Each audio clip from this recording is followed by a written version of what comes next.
On this episode of OC Unsolved, we cover the disappearance of the SS Waratah, a ship that disappeared on its second ever voyage, and honestly, I'm surprised it didn't disappear sooner.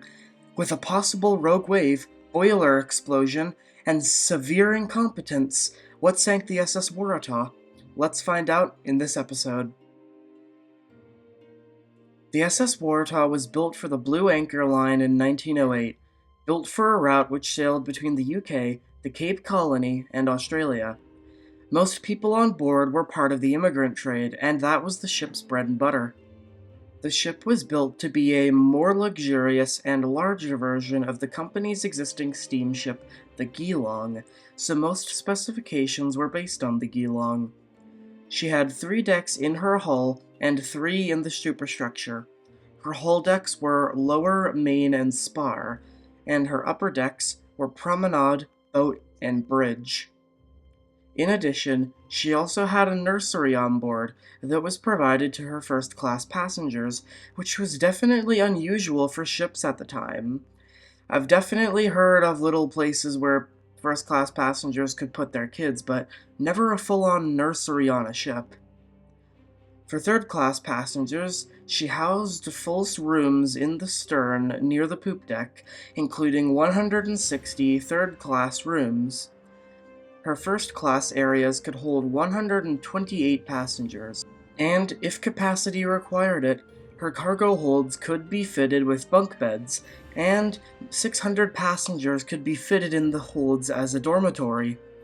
This was mostly done on the routes from London to Australia, as it was popular with the migrant trade for people going to South Africa and Australia.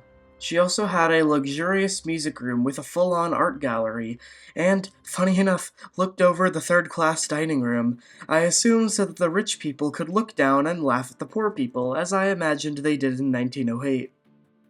And behind that were 8 of the most luxurious rooms on the ship. Usually on journeys to Australia, she carried 700 third-class passengers, but on the way back, carried meat and other frozen products. Also having distilling apparatuses on board which could generate fresh water. This was also very unusual at the time.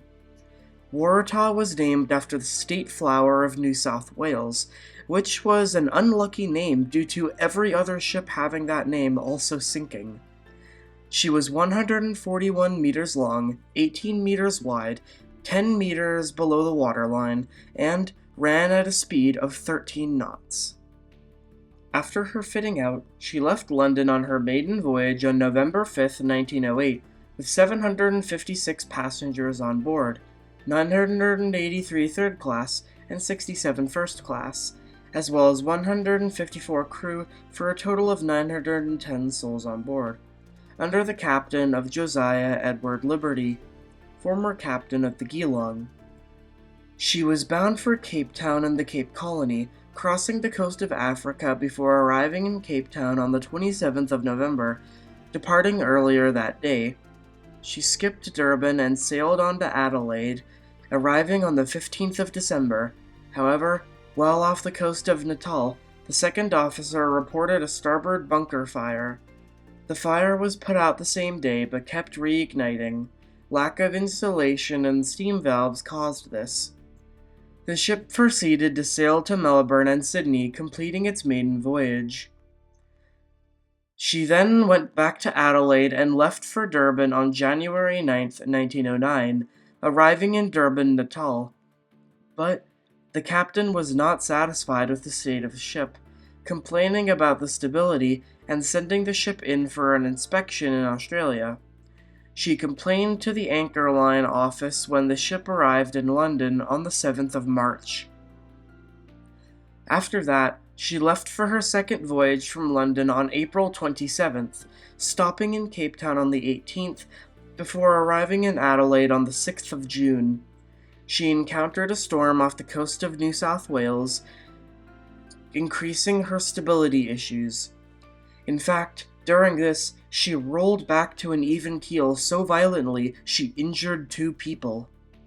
She left Sydney on the 27th of June and arrived in Durban on the 25th of July, where one passenger Claude Gustave Swoyer, had an interesting account. He said he stepped off the ship rather than continuing to Cape Town due to his fear that the ship would capsize. He sent a telegram to his wife saying, "Booked Cape Town, thought Waratah top-heavy, landed Durban, Claude." 18 months later, Swoyer testified at a Board of Inquiry trade that he had booked passage on Waratah as far as Cape Town, but had decided to disembark in Durban because he had become nervous about the behavior of the ship during his voyage. He also claimed that he had been disturbed by visions he saw in his dreams of a man dressed in a very peculiar dress, which I had not seen before, with a long sword in a right hand, and seemed to be holding a sword. That sword covered in blood, he said. The Waratah left Durban for Cape Town with 211 passengers the next day. The decision to step off ended up saving Swoyer's life. She was spotted the next day off the coast of Durban by a ship known as the McIntyre in the evening.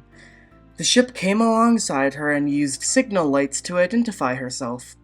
Over the next few minutes, the ships chatted using signal lamps, and eventually the faster Waratah overtook her. She continued to sail away, and at 9:30 a.m., she disappeared behind the horizon. That was the last time anyone saw the Waratah. Later that night, a storm rolled in, as common for the Cape of Good Hope. Early in the morning on the 28th, the McIntyre radioed that she was having issues with storms. Around 5:30 p.m. on the 27th, the crew of the freighter Harlow saw smoke on the horizon between 14 and 15 miles stern. 2 hours after nightfall, Captain Albert John Bruce and his bridge crew spotted a light in the distance which they thought might have been that of a steamship coming up from behind. The captain estimated it was around 6 miles away. As they were estimating, 2 bright flashes rang, and the ship was gone. We'll get back to this a lot later. The Union Castle ship Guelph also thought they saw the ship pass by them and exchanged Morse lamp signals. Due to the fog that night, only 3 letters could be made out: TAH. Another sighting was from a soldier who was part of the Cape Mounted Rifles, who saw a ship matching the description of the Waratah struggling against the high seas, being rolled from starboard to starboard, and eventually rolling over completely.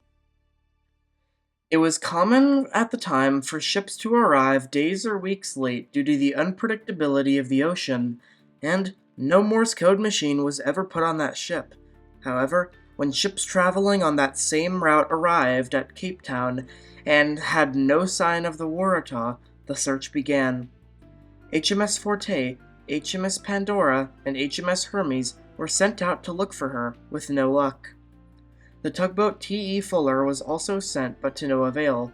On August 1909, a cable from the colony of Natal reached Australia, reading, "Blue anchor vessel sighted a considerable distance out, slowly making its way from Durban. Could be Waratah." The chair of the House of Representatives in the Australian Parliament halted proceedings to read out the cable, saying, "Mr. Speaker has just informed me that the news on reliable authority that SS Waratah has been sighted, making its way towards Durban. In Adelaide, town bells were rung and celebrations ran out. However, the ship in question was not the Waratah." Many ships joined the search, including the Geelong. On the 13th of August, a ship noticed seeing bodies near where the Waratah was last seen. A tug sent out to find the bodies reported to have seen nothing.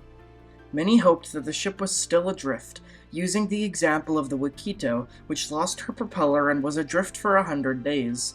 The steamer Wakefield conducted a 4-month search for the Waratah, even going as far as the Kerguelen Islands. However, nothing was found. 5 months after the disappearance, on December 15, 1909, the Lloyd's bell, which is struck in London every time a ship goes missing, was struck for the Waratah. Over the next 100 years, various searches would be conducted, with technologies like sonar and submarines making it easier. In 1999, it was reported that the Waratah was found. However, this was later proven not true. They instead found the wreck of the Nelsia Meadow, which was sunk in World War II. In 2009, those same searchers gave up and suggested that it probably capsized. And with that, let's get into the theories. Theory 1 is that it capsized. There was a storm that happened that night, and the crew of the ship had already complained about the ship's stability, even in calm seas. The holds of the ship were held 5,000 tons of lead ore, which, due to the motion of the ship's roll, could have caused it to turn to liquid, causing the free surface effect, which was what happened to the Estonia. This also explains the sighting the riflemen saw.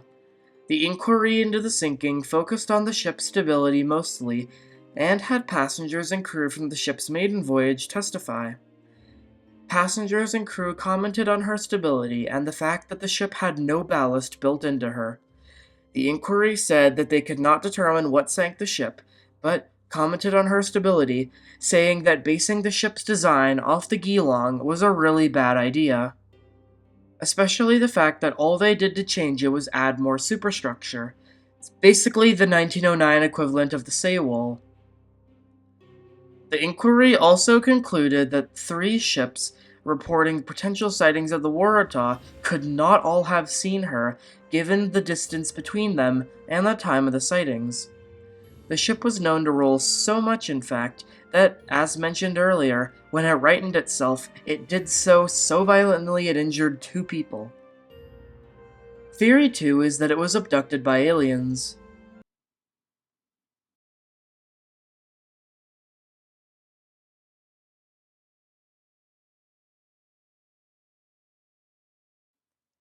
Theory 3 is that the ship exploded.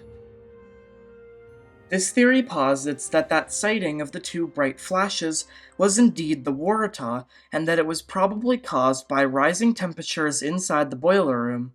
However, it's unlikely a steam explosion would have caused the ship to sink that immediately, and also with no wreckage or damage. Theory 4 is a whirlpool. Now, hear me out. A combination of winds, currents, and several trenches off the coast of South Africa could have led to a massive whirlpool.